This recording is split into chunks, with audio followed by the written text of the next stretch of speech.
कहानी की शुरुआत होती है 1950 में, जहां एक कार फैक्ट्री के अंदर कुछ गाड़ियां तैयार की जा रही थी। लेकिन उनमें से एक लाल रंग की गाड़ी खास थी, जिस पर एक मैकेनिक काम कर रहा था। जब वो इंजन चेक कर रहा था तो अचानक गाड़ी का हुड अपने आप बंद हो गया, जिससे उसका हाथ बुरी तरह जख्मी हो गया। उसे जल्द से जल्द डॉक्टर के पास ले जाया गया और उसके बाद एक और मैकेनिक गाड़ी चेक करने आया। जब वो गाड़ी के अंदर था तो उसकी सिगार की राख सीट पर गिर गई। खैर, फिर कई घंटे बीत गए और फैक्ट्री का काम खत्म हो गया। सब अपने अपने घर लौट रहे थे, पर जाते हुए सुपरवाइजर ने देखा कि लाल रंग की गाड़ी की लाइट अभी भी चालू थी। उसने जैसे ही गाड़ी खोली तो अंदर से सिगार वाले मैकेनिक की लाश बाहर गिरी। इस घटना को अब 28 साल बीत चुके थे। हम डेनिस नाम के एक स्टूडेंट को देखते हैं जो अपनी गाड़ी में अर्नी नाम के एक दूसरे लड़के के घर पहुंचा। अर्नी एकदम सीधा साधा पढ़ाकू लड़का था। डेनिस और अर्नी एक दूसरे से काफी अलग थे, पर फिर भी वो जल्द ही काफी अच्छे दोस्त बन गए।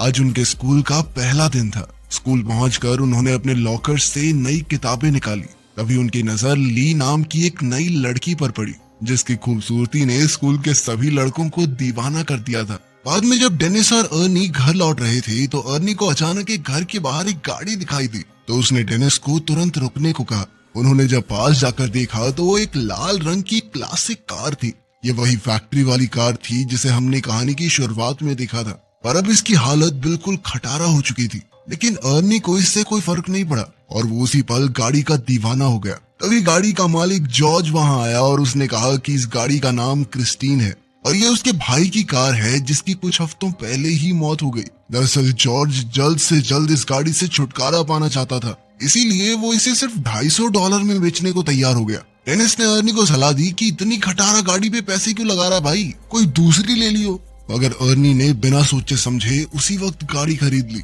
फिर शाम को जब वो घर लौटा तो उसके माँ बाप ने उसे गाड़ी खरीदने के बारे में बताया, जिस पर उसकी माँ ने उसे बहुत डांटा। लेकिन अर्नी ने उनकी एक नहीं सुनी, क्योंकि उसने ये गाड़ी अपने जमा किए हुए पैसों से खरीदी थी। पर फिर भी उसकी माँ कहने लगी कि ये गाड़ी इस घर में तो नहीं रहेगी। तो अर्नी डेनिस के साथ गाड़ी को लेकर एक गैराज में पहुंचा। वहां वो गैराज के मालिक विल से मिले, जो एक नंबर का खड़ूस बुढ़ा था, पर फिर भी उसने अर्नी को यहाँ अपनी गाड़ी रखने की इजाजत दी थी। रास्ते में डेनिस ने अर्नी से पूछा कि उसने क्रिस्टीन जैसी घटिया और खटारा गाड़ी क्यों खरीदी। इस पर अर्नी ने कहा कि उसने ये गाड़ी नहीं चुनी, इस गाड़ी ने उसे चुना है। अगले दिन डेनिस लंच के दौरान अर्नी का इंतजार कर रहा था। काफी देर तक जब अर्नी नहीं आया तो वो उसे ढूंढने निकला। तब उसने देखा कि बडी नाम का एक बदमाश लड़का अर्नी को परेशान कर रहा था। डेनिस ने बीच में आने की कोशिश की तो बडी ने लंच जमीन पर फेंक दिया और अर्नी को उस पर गिरा दिया। इससे बेचारे अर्नी का चश्मा गिर गया तो बडी ने उसे अपने पैरों तले कुचल कर तोड़ डाला। इसके बाद बडी अर्नी की हालत पर हंसने लगा, पर तभी डेनिस ने मौका देखकर बडी पर हमला बोल दिया। पर तभी बडी की गैंग ने डेनिस को घेर लिया। खैर, जल्द ही एक टीचर ने वहां आकर लड़ाई रुकवाई। तब अर्नी ने उन्हें बताया कि बडी ने उसे चाकू से धमकाया है। तब टीचर ने उसे अपनी जेब खाली करने को कहा, तो उसकी जेब से वही चाकू निकला। आखिरकार टीचर ने बडी और उसके चेलों को ऑफिस में भेज दिया, जिसके बाद बडी को स्कूल से ही निकाल दिया गया। इसी तरह कई हफ्ते बीत गए और अर्नी दिन रात मेहनत करके गाड़ी ठीक करने में जुटा हुआ था। इसके बाद गैराज के मालिक ने अर्नी को गैराज में मदद करने की नौकरी पर ही रख लिया और बदले में अर्नी अपनी गाड़ी के लिए कुछ पुर्जे इकट्ठा कर सकता है। अर्नी ने इसके लिए हाँ कर दी और फिर दिल लगाकर गाड़ी ठीक करने में जुट गया। मगर उसे इस बात का एहसास ही नहीं हुआ कि कब उसे गाड़ी ठीक करते करते क्रिस्टीन से हद से ज्यादा लगाव हो गया। फिर शाम को डेनिस अर्नी से मिलने गया, क्योंकि वो काफी दिन से मिले नहीं थे।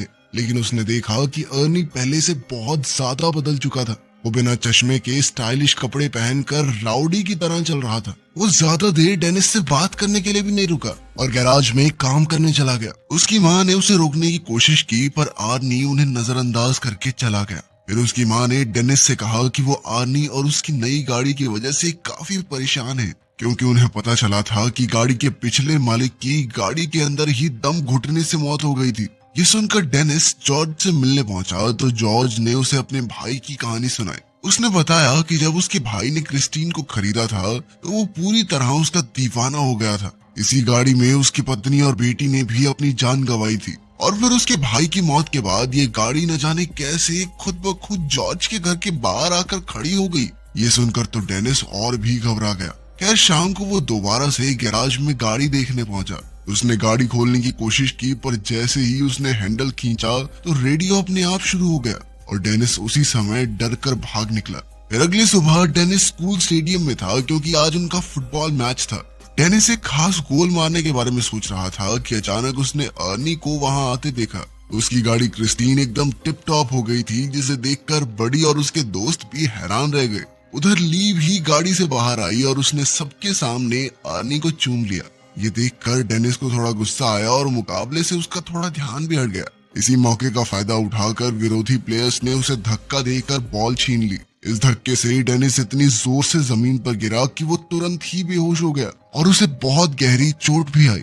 इस घटना के कई दिन बाद डेनिस की आंख खुली तो उसने देखा कि वो एक हॉस्पिटल में था और उसकी टांग और गले में प्लास्टर लगा हुआ था। तभी आर्नी उससे मिलने आया। तब डेनिस को एहसास हुआ कि उसका दोस्त कुछ ज्यादा ही तेजी से बदल रहा है। कहाँ 1 महीने पहले वो एक डरपोक सा लड़का हुआ करता था जो अपने घर वालों की हर बात मानता था। खैर अर्नी जल्द ही उसे अलविदा कहकर निकल गया। फिर शाम को वो ली के साथ मूवी थिएटर गया और बाद में वो दोनों गाड़ी में ही एक दूसरे को चूमने लगे। पर जब मामला आगे बढ़ा तो ली अचानक उतरकर गाड़ी से बाहर आ गई। अर्नी उसके पीछे गया तो ली कहने लगी कि मुझसे ज्यादा तो तुम इस गाड़ी से प्यार करते हो। अर्नी को उसकी बातें बहुत अजीब लग रही थी, लेकिन फिर भी उसने जैसे तैसे ली को मनाकर वापस गाड़ी में बैठाया। लेकिन उसी समय अचानक विंडशील्ड खराब हो गई तो अर्नी बाहर निकलकर देखने लगा। अंदर ली कुछ खाने ही लगी थी कि अचानक गाड़ी का रेडियो अपने आप चालू हो गया। उसी समय डैशबोर्ड से बहुत तेज रोशनी आई और ली को लगा कि उसका गला घुट रहा है। उसे सांस नहीं आ रही थी तो अर्नी तुरंत उसकी मदद के लिए दौड़ा,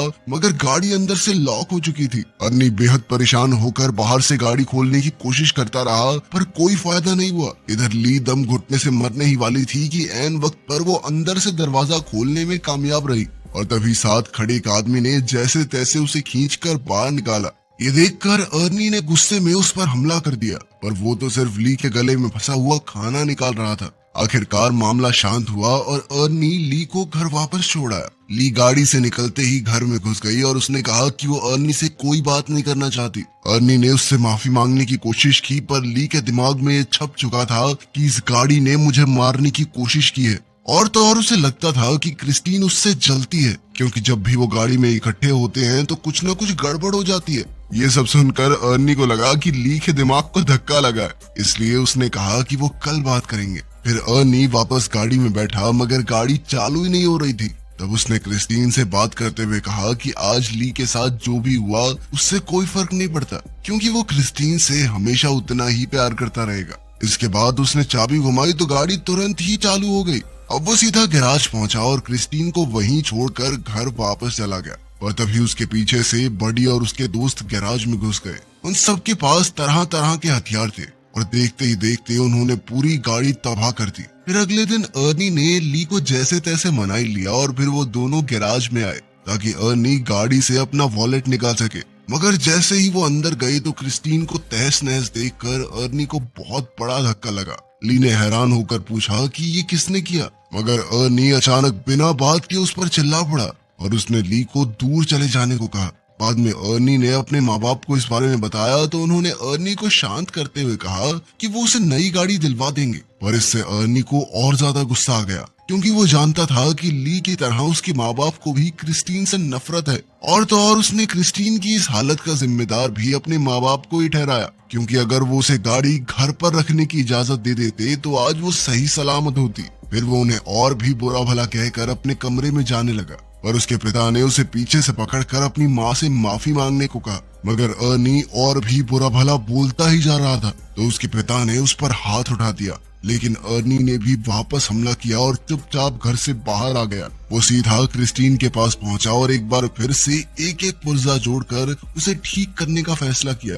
मगर उसने अब जो देखा उसके पैरों तले जमीन ही खिसक गई। उसने देखा कि मानो जादू से गाड़ी अपने आप ही ठीक हो रही थी। तब अर्नी ने खुश होकर गाड़ी से पूछा कि वो क्या क्या कर सकती है। अब गाड़ी ने कुछ ही पलों में खुद को ठीक करके पहले जैसा कर लिया। खैर फिर आधी रात को हम मूची नाम के एक लड़के को देखते हैं जो बडी का साथी गुंडा था। वो सड़क के बीचों बीच एक ट्रक को रोककर उसे लूट रहा था। तभी अचानक उसे दूर से गाड़ी के इंजन की आवाज सुनाई दी। उसने थोड़ी पास जाकर देखा तो पता चला कि ये तो क्रिस्टीन थी, जो एकदम नई होकर उसके सामने आकर खड़ी हो गई थी। उसे लगा कि अर्नी गाड़ी में ही होगा तो वो समझ गया कि अर्नी को पता चल गया है कि उसने ही बडी के साथ मिलकर क्रिस्टीन को तहस नहस किया था। अब वो अर्नी से माफी मांगने लगा, पर अचानक गाड़ी की हेडलाइट जली और वो तेजी से मूची की ओर बढ़ने लगी। मूची उसी पल अपनी जान बचाकर भागा और सड़क के साथ मौजूद गली में छुप गया। उसे लगा कि अब तो गाड़ी उसका पीछा छोड़ देगी, मगर जल्द ही क्रिस्टीन दोबारा से उसके पीछे पड़ गई। अब मूची भागकर एक पुराने वेयर हाउस में घुस गया, लेकिन क्रिस्टीन ने उसका पीछा नहीं छोड़ा। आखिरकार मूची एक जगह फंस गया जहां क्रिस्टीन ने उसे घेर लिया और अब उसके पास भागने का कोई रास्ता नहीं था। मूची ने अपना चाकू निकालकर अर्नी को धमकी दी, पर क्रिस्टीन जबरदस्ती अंदर घुस गई और मूची को बेरहमी से कुचल दिया। फिर अगली सुबह अर्नी डेनिस से मिलने गया और उसे मूची की मौत के बारे में बताया। ये सुनकर डेनिस को बहुत हैरानी हुई। उसे ये भी समझ नहीं आ रहा था कि अगर क्रिस्टीन पूरी तरह तबाह हो गई थी तो वो अपने आप ठीक कैसे हो गई। मगर अर्नी ने कोई जवाब नहीं दिया और चुपचाप चला गया। तभी डिटेक्टिव जेंकिंस उससे मिलने आया और भरोसा दिया कि वो क्रिस्टीन पर हमला करने वाले गुंडों को ढूंढ रहा है और साथ ही मूची के कत्ल का केस भी उसी के पास है। अर्नी ने कहा कि वो मूची की मौत के बारे में कुछ नहीं जानता, पर वो इस खबर से बहुत खुश है। ये सुनकर डिटेक्टिव को उस पर शक हो गया। उसने आर्नी को बताया कि उसकी गर्लफ्रेंड ने ये गवाही दी है कि गाड़ी बिल्कुल टूटने फूटने के बावजूद भी अपने आप ठीक हो गई। ये सुनने के बाद अर्नी चुपचाप वहां से चला गया। बाद में उसने ली को फोन करके मिलने बुलाया तो ली ने इनकार कर दिया, जिससे वो और ज्यादा गुस्से में आ गया। वहीं दूसरी ओर ली और उसका दोस्त डॉन शराब लेकर गाड़ी में जा रहे थे। रास्ते में एक दूसरी गाड़ी उनका पीछा करने लगी तो बडी ने गाड़ी रोककर देखा कि आखिर इस गाड़ी में कौन है, और हेडलाइट्स की वजह से उसे कुछ दिखाई नहीं दिया। फिर उसने अपनी गाड़ी रिवर्स की तो दूसरी गाड़ी भी वैसे ही रिवर्स होने लगी और तब ये खुलासा होता है कि वो गाड़ी कोई और नहीं बल्कि क्रिस्टीन ही थी। अब बडी ने गुस्से में आकर गाड़ी भगाई और सीधा एक गैस स्टेशन पर जाकर ही रुका जहाँ उसका दोस्त रिची काम करता था। फिर उसने बाहर आकर एक लोहे का सरिया उठाया और अपना पीछा करने वाले आदमी को सबक सिखाने के लिए तैयार हो गया। लेकिन तभी क्रिस्टीन बहुत तेज रफ्तार में आई और सीधा बडी की गाड़ी से जा टकराई, जिससे उसकी गाड़ी का बहुत नुकसान हुआ। बडी को लगा कि अर्नी गाड़ी के अंदर ही है तो उसने अर्नी को बाहर निकलने को कहा, पर क्रिस्टीन एक बार फिर तेजी से बडी की गाड़ी से जा टकराई और सीधा उसे वर्कशॉप में घुसा दिया। डॉन गाड़ी में बैठा था तो क्रिस्टीन ने उसे भी बडी की गाड़ी के साथ ही कुचल दिया। उसी समय बडी की गाड़ी से पेट्रोल लीक होने लगा और अचानक उसमें आग लग गई। कुछ ही पलों में पूरे गैराज में जबरदस्त धमाका हो गया और रिची भी इसी आग में झुलसकर मारा गया। ये देखते ही बडी अपनी जान बचाकर भागा और क्रिस्टीन जलते हुए फिर से उसका पीछा करने लगी। आखिरकार उसने बडी को भी कुचल दिया और वो वहीं जलकर राख हो गया। कुछ समय बाद गैराज में विल को किसी गाड़ी के आने की आवाज सुनाई दी। उसने देखा कि क्रिस्टीन धुएं से लिपटी हुई थी। उसे काफी हैरानी हुई क्योंकि अर्नी तो कोई दूसरी गाड़ी ठीक करने गया हुआ था। अब वो अपनी बंदूक लेकर देखने गया कि क्रिस्टीन के अंदर आखिर बैठा कौन है। उसने दरवाजा खोलने की कोशिश की पर वो बहुत ज्यादा गर्म थी और इसीलिए उसने कपड़े की मदद से दरवाजा खोला। जब उसने देखा कि गाड़ी तो एकदम खाली थी तो उसे कुछ भी समझ नहीं आया। फिर वो खुद गाड़ी में बैठ गया, पर अब उसे इस गलती का नुकसान भुगतना होगा क्योंकि क्रिस्टीन आज कोई गवाह जिंदा नहीं छोड़ने वाली थी। अचानक उसने दरवाजा अंदर से बंद कर दिया और फिर उसने विल की सीट को डैशबोर्ड में घुसाकर बेरहमी से मार डाला। फिर अगली सुबह जब अर्नी गैराज पहुंचा तो उसने देखा कि वहाँ कई सारी पुलिस कार्स मौजूद थी।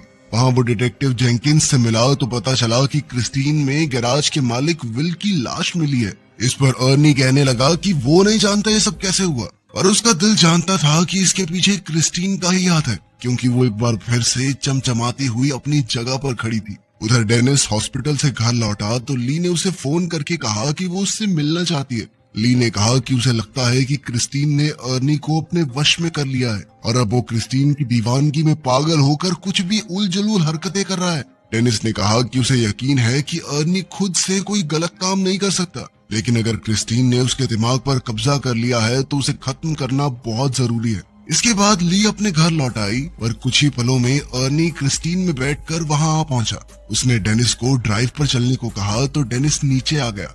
अर्नी एक बार फिर से बहुत अजीब बर्ताव कर रहा था। अचानक वो बहुत तेज रफ्तार में गाड़ी चलाने लगा और फिर उसने स्टीयरिंग व्हील भी छोड़ दिया। ये देखकर डेनिस काफी ज्यादा घबरा गया और उसने कहा कि क्रिस्टीन उसके कंट्रोल में नहीं है, पर अर्नी ने अजीबोगरीब तरीके से कहा कि उसके और क्रिस्टीन के बीच में कोई नहीं आ सकता। उसे क्रिस्टीन पर पूरा भरोसा था और अपना पॉइंट प्रूव करने के लिए अर्नी कार को फुल स्पीड में दूसरी लेन में घुसा देता है। सामने से आ रही गाड़ी से उनकी टक्कर होते होते बची।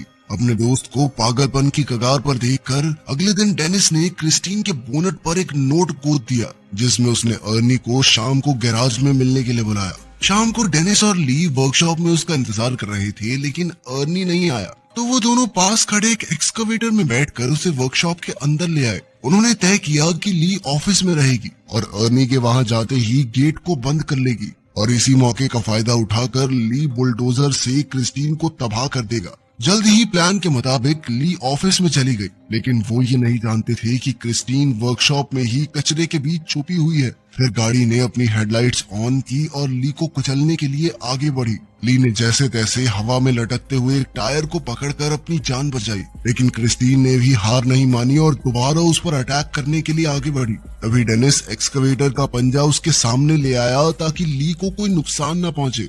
इसके बाद क्रिस्टीन पीछे हटकर वर्कशॉप के दूसरे किनारे पर चली गई, जबकि डेनिस एक्सकवेटर को उल्टी तरफ ले गया। अब दोनों गाड़ियां एक दूसरे के आमने सामने आ गई और पता चला कि क्रिस्टीन अब अकेली नहीं चल रही, बल्कि अर्नी उसकी मदद कर रहा है। अब वो पूरी तरह से गाड़ी के वश में था। अचानक गाड़ी ने अपनी हेडलाइट्स ऑन की और कुछ ही सेकंडों में खुद को पूरी तरह ठीक कर लिया। और तो और एक्सकवेटर ने भी काम करना बंद कर दिया था, जिसके बाद डेनिस उसे दोबारा स्टार्ट करने की कोशिश में लग गया। इसी दौरान गाड़ी ऑफिस की तरफ ली को हमेशा के लिए खत्म करने के लिए दौड़ पड़ी। वो सब कुछ तोड़ती हुई ली की ओर बढ़ी, लेकिन उस जबरदस्त टक्कर की वजह से अर्नी विंडशील्ड तोड़ता हुआ बाहर जा गिरा। ली उसे देखने के लिए आगे बढ़ी, पर अर्नी ने अचानक उछलकर उसे डरा दिया। बदकिस्मती से उसके शरीर में विंडशील्ड के शीशे का एक बड़ा टुकड़ा घुस गया था। अर्नी ने अपने अंतिम लम्हों में अपनी प्यारी गाड़ी को छूने की कोशिश की, लेकिन चोटों से हार कर क्रिस्टीन के सामने ही दम तोड़ दिया। ली तुरंत वहां से भागी, लेकिन क्रिस्टीन ने बदला लेने के लिए तुरंत रिवर्स गियर लगाकर उसे कुचलने की कोशिश की,